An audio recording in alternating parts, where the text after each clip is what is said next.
लाडक्या बहिणींनो थांबा. जर तुम्ही लाडकी बहीण योजनेचा 1500 रुपये हप्ता घेत असाल तर ही बातमी तुमच्यासाठी खूपच धक्कादायक आहे. कारण सरकारने एक मोठा इशारा दिला आहे.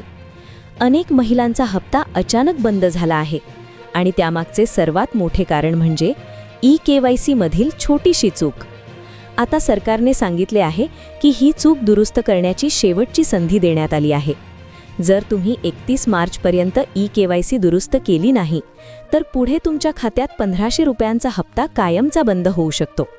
म्हणून लाडक्या बहिणींनो, अजून वेळ आहे, पण फक्त काही दिवसच शिल्लक आहेत.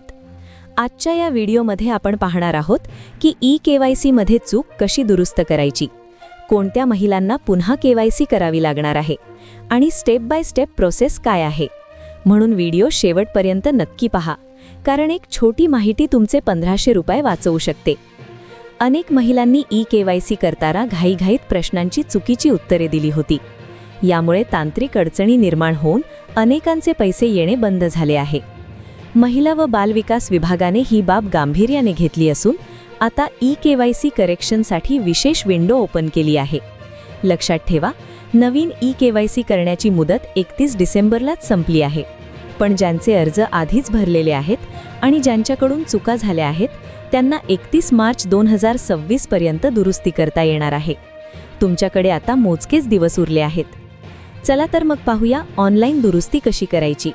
सर्वात आधी योजनेच्या अधिकृत वेबसाईटवर ladkibhin.maharashtra.gov.in वर जा. तिथे लॉग इन करा आणि ज्या लाभार्थ्यांकडून ई-KYC मध्ये चुकीचे पर्याय निवडले गेले आहेत या पर्यायावर क्लिक करा. आता तुमच्या समोर काही प्रश्न येतील. उदाहरणार्थ तुमचे उत्पन्न, वैवाहिक स्थिती किंवा इतर माहिती.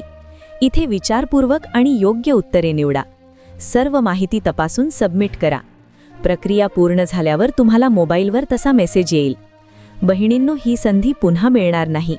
त्यामुळे आजच तुमच्या अर्जाची स्थिती तपासा आणि काही चूक असल्यास ती दुरुस्त करा.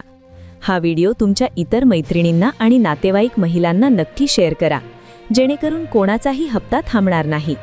अशाच महत्त्वाच्या अपडेट्ससाठी आपल्या लाडकी बहीण अपडेट चॅनलला सबस्क्राईब करायला विसरू नका. धन्यवाद.